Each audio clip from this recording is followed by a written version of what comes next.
Assalamualaikum warahmatullahi taala wabarakatuh.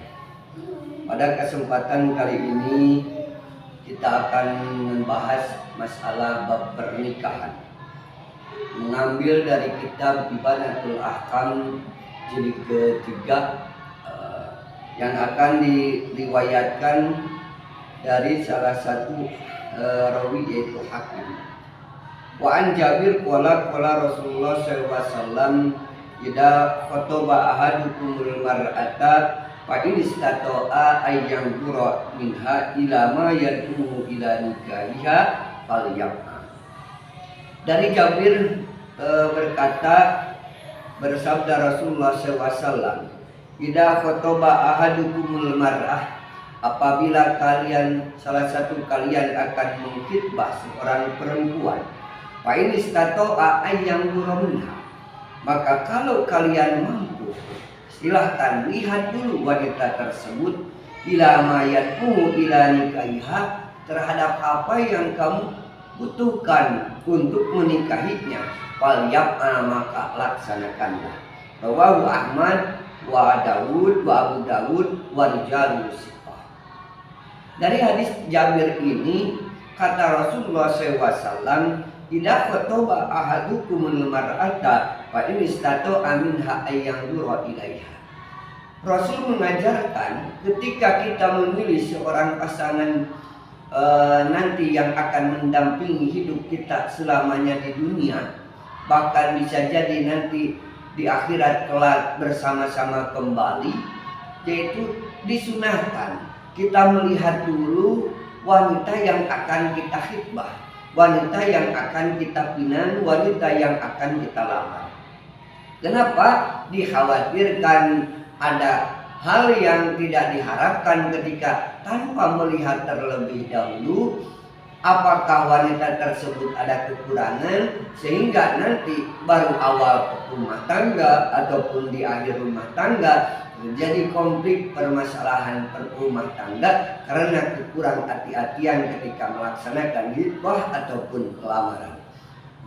Jadi pertanyaan di sini bahwa menikahi perempuan apakah memang harus sesuai dengan keinginan? Ya, karena nanti ada kriteria-kriteria perempuan yang dinikahi. Di antaranya ada 4, yang salah satunya adalah jamaluha, yaitu kecantikannya. Maka biasanya ada pepatah mengatakan, dari mana datangnya lintah, dari sawah turun ke kali, dari mana datangnya cinta, dari mata turun ke hati. Nah, dari hadis ini al-makna al-ijmali lirrajuli minal mar'ati hajah, bagi laki-laki dari perempuan tersebut ada kebutuhan. Mana diantaranya? Ihdaha syahwatul farji, yang pertama adalah keinginan farjinya, syahwat farjinya, karena farji tersebut biasanya kalau ada keinginan kepada lawan jenis, biasanya yang pertama yang dilihat bisa jadi kecantikannya, kemolekannya. Kalau secara kata anak muda, bodinya, body gitar Spanyol yang bisa mengangkat gairah daripada laki-laki. Fa'ilam yadbar biha bimro'atihi baqiyat tatoliba'uhu liwairiha. Apabila kecantikannya, kemolekannya tidak didapati di perempuan tersebut, maka carilah kelebihan yang lain selain dari hal tersebut.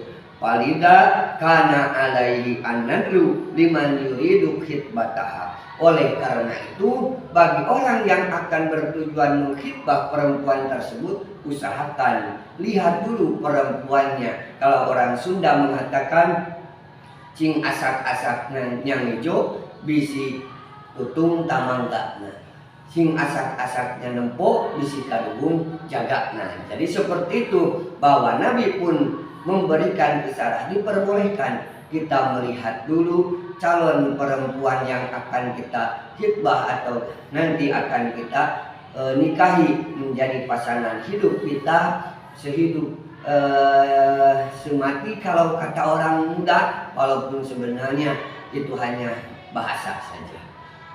Yang jadi timbul pertanyaan, apakah yang diperbolehkan melihat di sini ada batasan, ada aturan atau tidak? Apakah diperbolehkan melihat sesuai keinginan kita? Karena ada redaksi hadis di sini, yaitu fa in istata'a ayyam durab minha ila mayatmu ila nikahiha falyafa. Apabila kamu mau melihat wanita tersebut, silakan lihat apa yang kamu perlukan sehingga meyakinkan kamu untuk menikahi perempuan tersebut. Nah, mayatmu di sana berbagai versi pendapat dari pemahaman hadis di sini.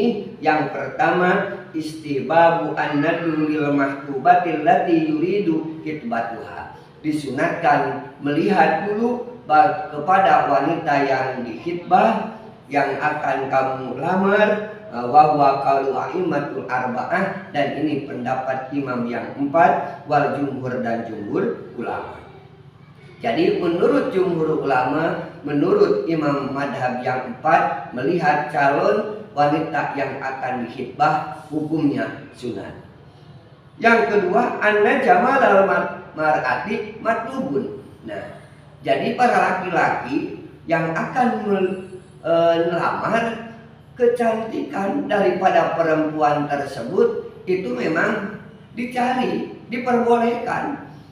Kecantikannya kita melihat perempuan karena kecantikannya pada awal pandangan pertama. Nah, kalau kata suatu lirik dalam satu nyanyian, yaitu yang pertama yang dilihat hanya parasnya saja, karena kita belum tahu bagaimana karakter kesehariannya, kemudian turunannya. Yang pertama kali bertemu biasanya melihat dari kecocokan daripada fisikly dari perempuan tersebut, kecantikannya ataupun mohon maaf kemolekannya, sehingga ada lawan tarikan daripada perasaan yang menimbulkan ada perhatian kepada wanita tersebut. Nah, dalam kitab ini dibahas ada beberapa permasalahan, yaitu ikhtilafal ulama ikhtilafan kabiran bima yahilu an-nadru lahu minal mahtubah. Ikhtilaf para ulama dengan perikhtilafan yang cukup besar, bima yahilu an-nadru lahu. Nah, di mana letak batasan yang diperbolehkan bagi laki-laki tersebut untuk melihat perempuan yang akan dilamar tersebut. Kata Imam An-Nawawi, qala An-Nawawi yubahu lahu an-nadlu ila wajiha wa kaffaiha. Menurut Imam Nawawi, yang diperbolehkan melihat kepada perempuan yaitu melihat wajahnya, melihat lagi kedua tampahnya, itu yang diperbolehkan. Kenapa? Li'annahuma laisa bi'auratin. Karena kedua hal tersebut, yaitu muka dan telapak daripada tangan perempuan tersebut, bukan termasuk daripada aurat. Kemudian wali annahu yastadilu bil wajhi alal jamali. Melihat daripada wajah. Kenapa? Karena wajah tersebut memberikan petunjuk bil jamali akan keindahannya, kemolekannya, kecantikannya. Nah, maka mohon maaf, biasanya kita tidak akan merasa minder ketika istri kita dibawa ke tempat undangan ataupun dalam acara tertentu. Kalau memang posisi istri kita itu memang dipandang cantik, bahkan menimbulkan kepercayaan diri yang besar. Untuk seorang suami yang mempunyai wanita yang cantik atau istri yang cantik, wabil kafaini ala husubatil badani. Kenapa yang dilihat itu kedua telapak tangannya? Karena menurut Imam An-Nawawi, di dua telapak tangan tersebut bisa dilihat daripada kebagusan daripada badan perempuan tersebut. Wahada madhabuna wa madhabul aksar. Dan ini adalah madhab kita menurut Syafi'iyah dan kebanyakan pendapat-pendapat yang banyak. Bagaimana menurut yang lain? Wa qala ala ujai yang dulu ila mawdi'il lahmi illal aurah. Menurut Imam Al-Auza'i, boleh laki-laki tersebut yang niat mau mengkhitbah seorang perempuan melihat ke tempat-tempat daripada lahmun kecuali aurat. Yang dibahas dalam babun nadri ilal mar'ati qabla tajawuji. Kemudian qala An-Nawawi summa madhabuna wa madhabu Malik wa Ahmad wal jumhur annahu la yustaratu fi jawazin nadri ridoha balahu dzalika fi goplatiha. Kemudian menurut Imam An-Nawawi pula madhab kita yaitu madhab Imam Asy-Syafi'i dan madhab Imam Malik, Imam Ahmad dan jumhur ulama annahu la yustaratu jawazun nadri ridoha. Tidak disyaratkan bagi seorang laki-laki yang mau melamar seorang perempuan bahwa melihatnya wanita tersebut yang akan dilamar tersebut harus ada ridho daripada perempuan yang akan dilamarnya. Misalnya, mohon maaf saya minta izin mau melihat wajah kamu, kemudian mau melihat kedua telapak tangan kamu, tidak perlu, tidak disyaratkan, karena hal tersebut tujuannya tersebut tujuan untuk baik, untuk menikahi, melamarnya, kemudian untuk dinikahi.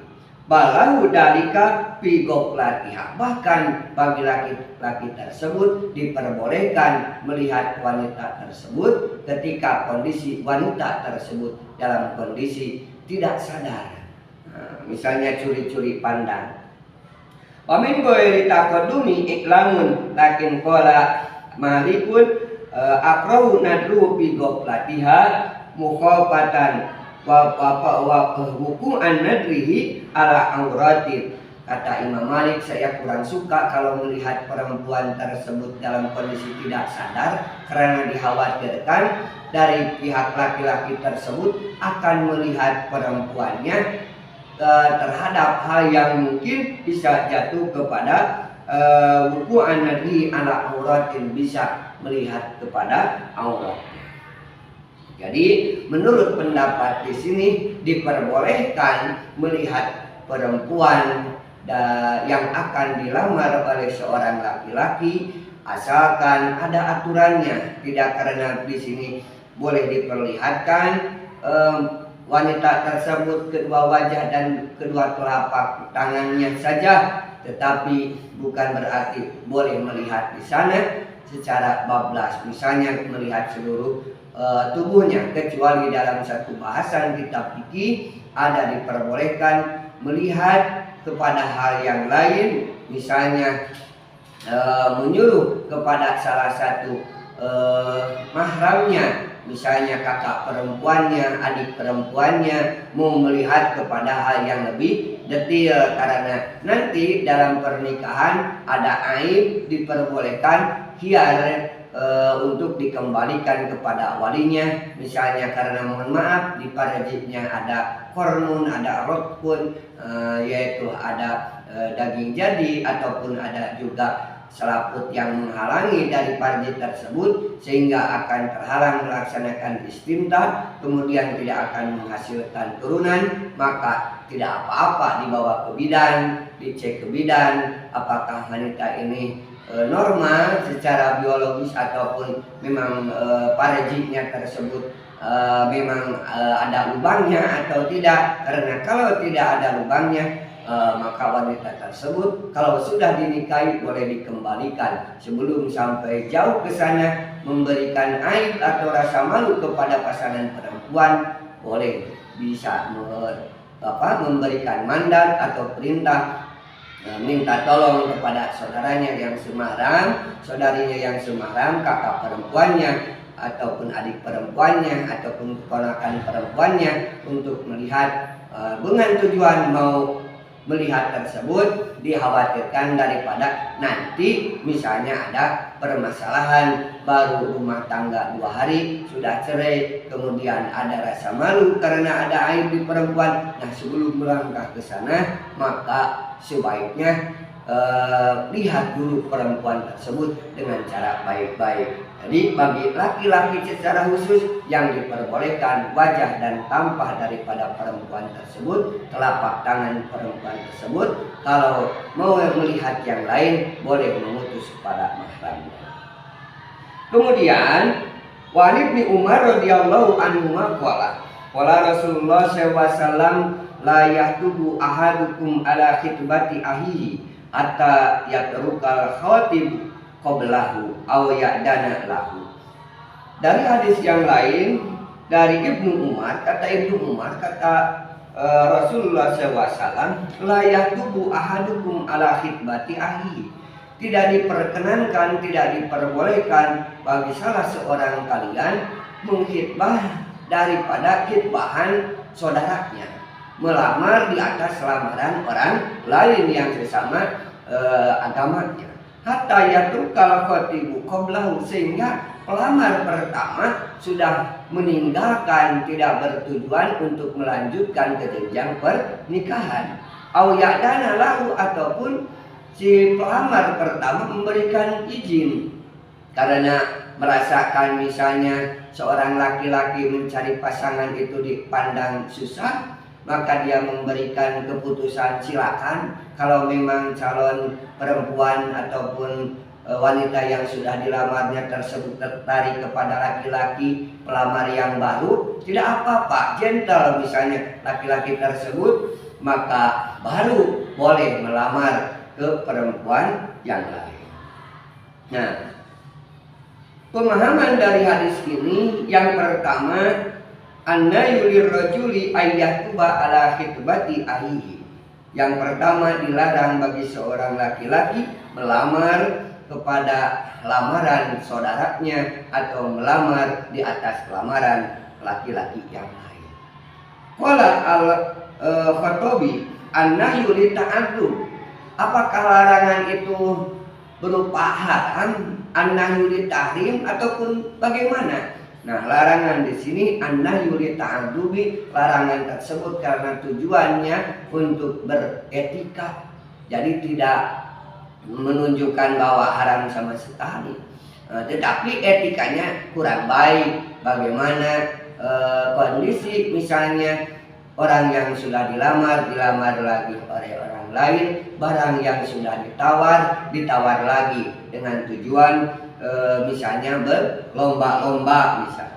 Walaisa li tahrim, dan bukanlah menunjukkan kepada haram, walakin yaqomu at-tahrima ba'da ijabati bil qabul. Tetapi kondisinya haram apabila memang si maktubah, wanita yang dilamarnya tersebut sudah menerima kepada pemenang ataupun pelamar yang pertama. Misalnya sudah sepakat nih menerima dari lamaran laki-laki yang pertama, maka mohon maaf bagi laki-laki yang baru datang haram melamar karena sudah diterima, seperti barang yang sudah jadi dijual, akan jual beli, kemudian ada pembeli yang baru dengan tawaran harga yang lebih tinggi, maka tetap tidak sah apabila terjadi akad yang baru sebelum pembeli pertama menyudahi pembeliannya. Jadi tidak boleh sistem lelang mencari harga tertinggi, tidak boleh seperti itu, kecuali berdasarkan pendapat tadi apabila dua-duanya, misalnya contoh yang pertama 1 hari datang melamar tetapi belum ada keputusan dijanjikan oleh wali ataupun dari wanita yang akan dilamarnya, jawabannya 1 minggu ke depan karena memikirkan terlebih dahulu. Keesokannya datang lagi laki-laki yang lain, juga tujuan sama, mau melamar. Nah, maka kalau kondisi seperti itu karena pelamar yang pertama belum diterima, kemudian datang lagi keesokannya pelamar kedua, ketiga, keempat, sampai belum ada keputusan, itu sih boleh-boleh saja. Yang dimaksud tidak haram itu seperti itu, tetapi kan tetap etikanya kurang baik. Nah, bukan berarti haram. Jadi kalau sudah ada keputusan, barulah tidak boleh menerima ataupun melamar wanita yang sudah dilamar oleh orang lain dan diterima lamarannya tersebut. Wa amma in kanat al ijabatu ghairu shariha fal asawu adamu tahrim wa kadalika idalam yasir raddun wala ijabatun.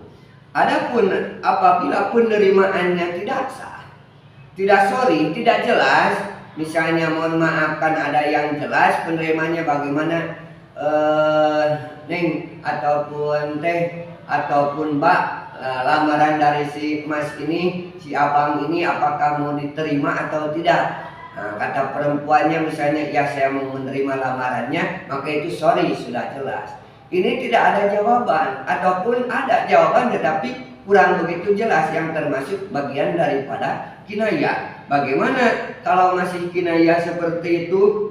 Pal asahu ada tahrim, maka menurut pendapat yang lebih sahih tidak haram. Wa kadalika idalam yasir raddun wala ijabatun. Begitu pula kalau tidak ada jawaban dan tidak ada pula penolakan. Wanita tersebut diamnya tidak berseri-seri, diamnya misalnya tidak juga pula menangis, maka menjadi bingung bagi pelamar, ini saya lamarannya diterima atau tidak. Nah, maka boleh pihak pelamar yang kedua melamar. Jadi ketika pihak kedua mengasongkan atau mengajukan lamarannya, maka tidak menjadi haram. Wa amal aqdu ma'at tahrimil khitbah faqala jumhur yasihu. Adapun akad beserta haramnya khitbah menurut jumhur hukumnya sah. Misalnya begini, sama orang lain dilamar, sementara datang laki-laki yang kedua kemudian mengajukan pernikahan. Laki-laki kedua tersebut, lamaran laki-laki pertama diterima, tetapi ketika datang laki-laki yang kedua tujuannya bukan lagi mau melamar tapi mau menikahi, maka menurut jumhur ulama akad pernikahannya kalau diterima, misalnya kemudian terjadi pernikahan, akad jual ataupun pernikahannya hukumnya sah. Nah, seperti begini, orang sudah menawar barang kemudian tunggukan 1 minggu ya, tapi bagaimana kalau ada orang yang lain mau membeli langsung, misalnya ya gak apa-apa, misalnya datang pembeli yang baru kemudian langsung tanpa penawaran, maka hal tersebut boleh-boleh saja. Tetapi menurut Daud, hal tersebut menjadi pasal. Pemahaman yang kedua dari hadis di sini, jawazul khitbah pada idul khatib aw tarku, boleh melamar apabila sudah ada izin daripada pelamar pertama ataupun meninggalkan dari pelamar pertama. Sawaun liman adina lahul khatib aw lighairi, sama saja bagi orang yang diberikan kebebasan, diberikan izin oleh pelamar yang pertama ataupun bagi yang lainnya. Nah, maka faidah daripada hadis di sini diantaranya warjahu al-Arabi al-Maliki anna khitbata ala khitbatil fasiki jaizun mutlaqun. Bagaimana misalnya kalau yang pelamar pertama orang fasik, pelamar yang kedua orang yang soleh, kemudian yang fasik, yang pelamar pertama sudah diterima, ketika itu datang kepada walinya pelamar yang orang yang soleh, kemudian diterima pula karena merasa ini lebih cocok dengan anak saya. Nah, bagaimana hukumnya? Maka menurut Ibnul Arabi al-Maliki, lamaran daripada khitbahan orang fasik jaizatun mutlaqah, boleh secara mutlak, la siyaman in kanat al-maktubah afifah, apalagi perempuan yang dilamarnya tersebut orang yang sangat menjaga harga dirinya, fayakunu al-fasiku werukub an lahu, maka orang fasik tersebut tidak cocok dengan wanita solihah. Walaupun si fasik datang melamar pertama, si solih datang kedua, maka lebih cocok dengan pelamar yang kedua dibanding dengan pelamar yang pertama. Nah, jadi menurut dua hadis di sini, sebelum kita melaksanakan melamaran, misalnya karena baru kenal, apalagi kenal di medsos, tahu-tahu misalnya bukannya diedit, pas ketika menikah kok bukan ini, melihat dari postingan-postingannya wanitanya cantik-cantik, wajahnya kenapa pas menikah? Nah, jangan sampai seperti itu, kena di medsos kemudian dia pernikahan memakai misalnya niqab, memakai cadar, ketika sesudah akad, oh kenapa jadi seperti ini, tidak sesuai dari postingan-postingan kesehariannya. Maka jangan sampai seperti itu. Lihatlah dulu perempuan tersebut sebelum kita melanjutkan ke jenjang yang lebih tinggi, sebelum melanjutkan ke pernikahan. Sebelum itu lihat dulu wanita yang akan kalian nikahi, karena pernikahan sekali seumur hidup, diusahakan, kecuali karena ada ketidakcocokan yang kemungkinan tidak bisa saling mengalah ataupun tidak bisa diperbaiki, maka tidak apa-apa terjadi perceraian, walaupun perceraian termasuk abdul halal indallahi at-thalaq. Sekian, mudah-mudahan bahasan ini memberi manfaat khusus dari buat pribadi, kemudian bagi masyarakat umum. Sekian, Allahumma biqil aqwam thoriq. Wassalamualaikum warahmatullahi wabarakatuh.